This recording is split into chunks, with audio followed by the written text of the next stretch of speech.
শহরের ব্যস্ত মোড়ে ট্রাফিক সিগন্যালে গাড়িটা থামাতেই জানলার পাশে এসে দাঁড়ালেন 70-এর এক বৃদ্ধ। হাতে কয়েকটা রজনীগন্ধার স্টিক, পরনে মলিন ধুতি আর একটা পুরনো পাঞ্জাবি। গাড়ির ভেতরে বসে থাকা তনয় আর তার স্ত্রী রিয়া। রিয়া জানলা নামিয়ে জিজ্ঞেস করলো, কত করে দাদু? বৃদ্ধ হাসি মুখে বললেন, বেশি না দিদি ভাই, 20 টাকা করে জোড়া। রিয়া মুখটা একটু কুঁচকে বলল, সে কি, ওই মোড়ের দোকানে তো 15 টাকা করে দিচ্ছে, 10 টাকা করে হলে দাও, দুটো নেব। বৃদ্ধ করুণ স্বরে বললেন, সবই তো চড়া দাম দিদি, গরিব মানুষ আমি। আচ্ছা ঠিক আছে, নিয়ে যান। রিয়া 20 টাকা দিয়ে দুটো স্টিক নিল।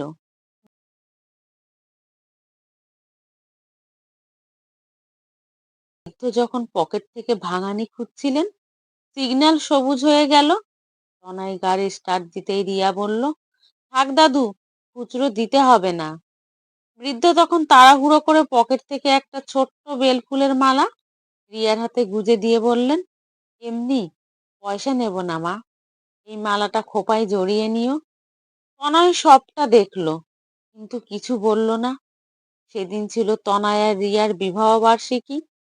রাতে তারা শহরের সবচেয়ে নামি একটা রুফটপ রেস্টুরেন্টে ডিনার করতে গেল। চারিদিকে দামি ঝাড় লণ্ঠন, লাইভ মিউজিক আর মোলায়েম পরিবেশ। খাবারের মানও চমৎকার। খাবার শেষে ওয়েটার বিল নিয়ে এলো, 4400 টাকা। তনয় 5টা 1000 টাকার নোট বিল ফোল্ডারের ভেতরে রাখলো। ওয়েটার বাকি 600 টাকা ফেরত নিয়ে এলে তনয় হাত নেড়ে ইশারায় বলল, it's okay, keep the change. Waiter বিনীতভাবে মাথা নিচু করে ধন্যবাদ জানিয়ে চলে গেল। রিয়া হাসি মুখে বলল, সার্ভিসটা কিন্তু দারুণ ছিল, তাই না? রেস্টুরেন্ট থেকে বেরিয়ে গাড়িতে ওঠার সময় তনয় খুব শান্ত গলায় রিয়াকে বলল, একটা কথা ভাবছি রিয়া। রিয়া বলল, কি কথা? তনয় বলল, আজ সকালে ওই বৃদ্ধ দাদুর কাছে তুমি 10 টাকা কমানোর জন্য কত জেদ করলে, অথচ ওই মানুষটা রোদে পুড়ে মাইল মাইল হেঁটে ফুলগুলো বিক্রি করছিল। ওনার লাভ হয়তো মাত্র 5 টাকা বা 10 টাকা, কিন্তু এখানে যে ছেলেটা এসি ঘরে আমাদের খাবার সার্ভ করলো, তাকে তুমি অকাতরে 600 টাকা টিপস দিলে, অথচ মেনু কার্ডে চড়া দামের মধ্যেই কিন্তু সার্ভিসের টাকা ধরা ছিল। রিয়া কিছুটা থতমত খেয়ে গেল। তনয় আবার বলল, আসলে আমাদের মানসিকতাটা অদ্ভুত।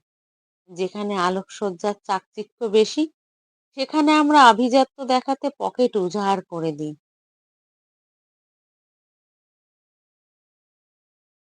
কিন্তু যারা প্রকৃত অভাবী, যারা দুমুঠো অন্নের জন্য রাস্তায় লড়াই করছে, তাদের কাছে 1-2 টাকার হিসেব করি, 600 টাকা টিপস দিয়ে তোমার যতটুকু না আনন্দ হয়েছে।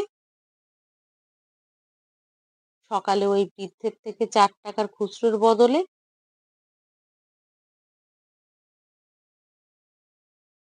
ফুলের মালা পেয়ে আমার তার চেয়ে বেশি আনন্দ হয়েছিল। রিয়া জানলার বাইরে তাকিয়ে রইল।